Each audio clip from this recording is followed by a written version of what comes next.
we'll stick with basketball for a second. Who hurt Gilbert Arenas? Like who hurt him? Because you know what? You know what's funny? I think back to the playoffs. I forget the year. The Wizards were playing LeBron, and Gilbert Arenas was shooting free throws. And I think this is the moment that LeBron, like Austin Powers, he took Gilbert's mojo. I think this is when it happened. He was shooting free throws, and LeBron came up to him and was just like, you know what, man? Miss these free throws, it's gonna be bad for you. And he walked away. Gilbert got the yips, bricked both, ain't been right since. That's the moment I'm taking as like, yo, he just lost his shit. I want to address people like him and JJ Redick, these like recently retired or kind of semi-recently retired guys who keep disparaging former players from like the 90s and 80s in favor of talking about how great LeBron is, how he's clearly the best player of all time, and how the game now is way better, way harder, way faster, way more talented and whatnot than before. First and foremost, none of the guys that exist today, none of them would be who they are without the guys that came before them.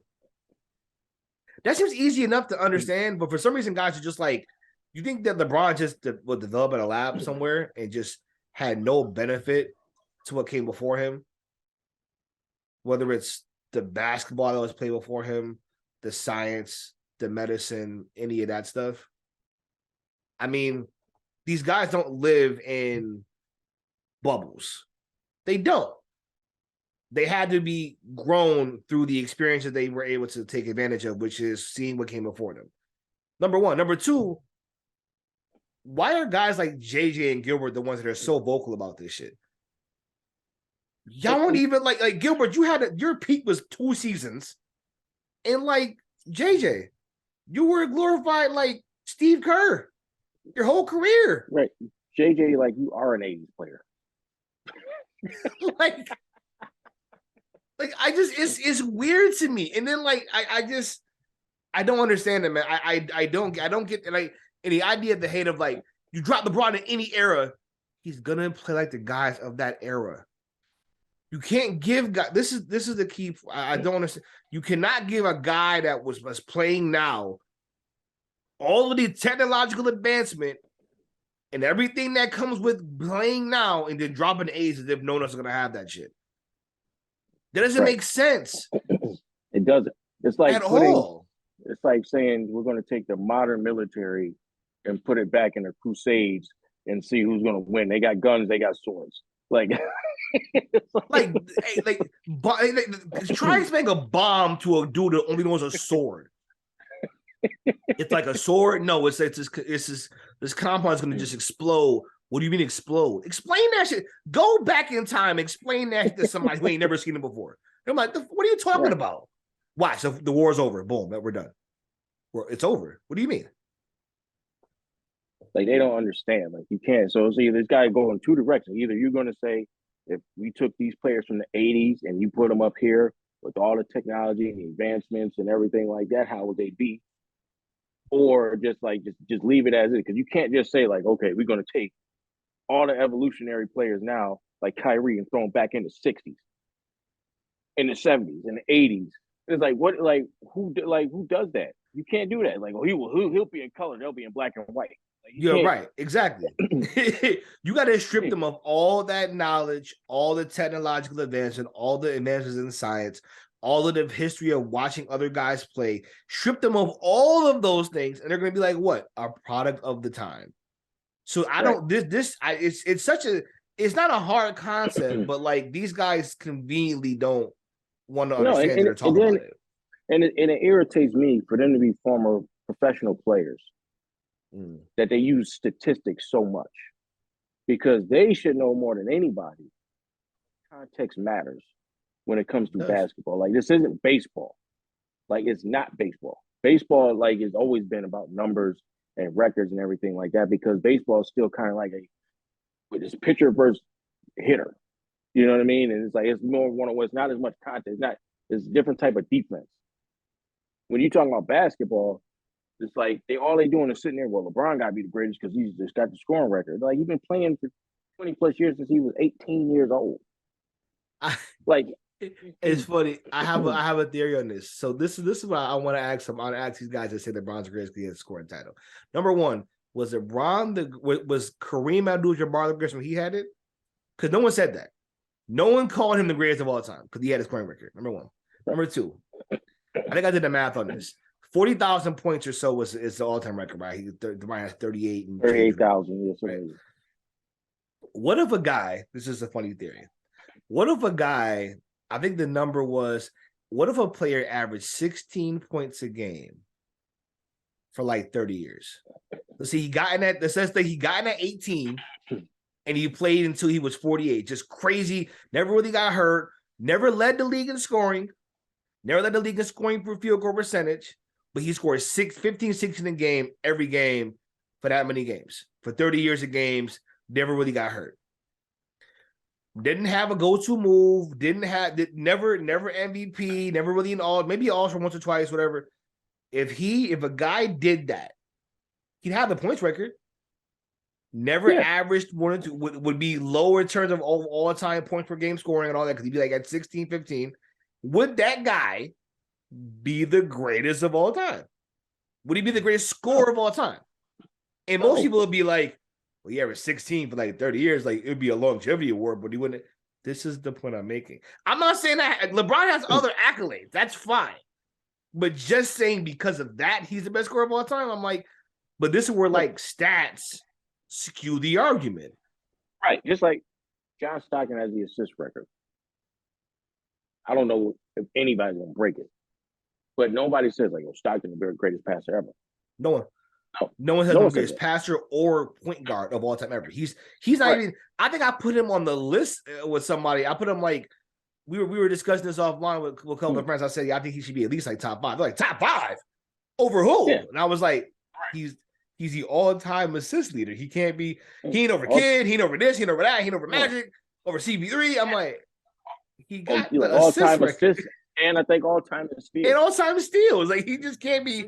Granted, he's a weirdo maggot weirdo, but outside of that, like, he can't, basketball-wise, he can't be there. Right, because people look at it as like a longevity stat. Like, he played like 82 games a year for 20 years. He did, actually. that's kind of what happened. He played forever and never got hurt. So it's just like, it's a difference between, like, I'm just going to call you the greatest now because of your longevity. Like, it's a good thing to have longevity, but how are you calling somebody the greatest? We just sit there comparing him to Mike. You've been playing longer than Mike, and Mike still has a Hall of Fame career ahead of you. Playing longer than Mike, he has the points per game record. You're not gonna ever catch that. That's just not a catchable stat. But you look at more rings than him, more MVPs than him. More MVPs, rings, Defensive Player of the Year. Like, he has all these accomplishments in less time. Plus, he played 3 years of college, which you never did. So, right. So you can't just sit there and say he's just better when somebody's doing all these things in a shorter time span. You know, he still hasn't caught. I'll add one thing too. I don't even care if you don't agree with that. My problem, I think I have, and I argue with someone else about this. Why is it that because I don't agree, right, that LeBron is the greatest, right? Does that anger y'all? You hear JJ talk, you hear Draymond Green talk, you hear RJ talk, all these guys that are just like, there's no way, like he has to. I'm like, I don't have to believe how y'all believe. I can feel differently about it. And that's the thing, like, with LeBron fans, I don't understand. It's like any opposition to that thought process is looked at as a threat to y'all. I don't get that. Like, people try to, that's how Jordan fans are. No, most Jordan fans are going to be like, I think he's a GOAT, and I'm not really arguing with you about it. Like, if you think differently, that's okay. Right. Okay. It's like the bad teacher movie. The only argument I need. Like, I mean, it's just, there's nothing else to say about it. Like, we give context to stats and break down the argument of why people prop up LeBron, because I think they prop him up on things that specifically are going to be good for him. No one's arguing longevity, but in terms of like what career would I rather have, most winners would tell you Jordan's career versus LeBron's career, they're gonna take Jordan's. Shit, most guys may even say, I'm gonna take Bill Russell's career over all of them. He got 11, 12 rings. That's winning is what matters. Winning is what matters. Except for LeBron, it comes to the most points, to the most this, to the most that. Jordan was the GOAT, and he never was an all-time points leader. Ever. He was never that. He's always been behind 2 or 3 guys. Always. That was never not a thing. Right. Nobody considers Karl Malone. Right. So, point example, is Karl Malone greater because he had more points? He never was, right? Okay, yeah, then. Karl Malone averaged 25 and 10 for his career. And nobody puts him in that conversation for a reason. Never. Because when you watch him play, it's like, oh, this guy can't be the GOAT. Just can't be. Like, I mean, greatest scorer of all time. LeBron is top 5, top 6 in dunks. Right. There's a lot of gimmies in there. Right. There's a lot of gimmies in there. Right. Like, I'm just saying. And meanwhile, they'll hate on Wilt, hate on Kareem. They're like, oh, hate on the other guys that are in that list. Everyone else in the list besides LeBron is hated on. Wilt's in that list. He gets hated on. I think number 1 in dunks all the time, Dwight Howard. They try to tell you he ain't a Hall of Famer. They try to tell you he's not a Hall of Famer. He's number 1 because all he did was dunk. All LeBron did was dunk. What are you talking about? Scoring wise, at least. Maybe what he did was dunk. What are we talking about? Right. Like, it's crazy. It's crazy to me. Like this idea that like they again, how about moving the goalposts for guys like LeBron? They move the goalposts, and that's where I think I have a problem with like guys like Gilbert, guys that you don't like, you attack and you jump on. But guys that you like, you prop up, and it's like the story is inconsistent. You'll prop up this one guy, but then the exact opposite for another guy with the same exact scenario. And that's why I like the influence of podcasts. I mean, us being one of those voices we're trying to be, at least, right? I like the people having different perspectives, but everyone seems to have like an agenda to push. And I think that's kind of where I'm like, come on, Gilbert, you played, man. Like, if you just bought and sold, if your opinion's been bought and sold, fine.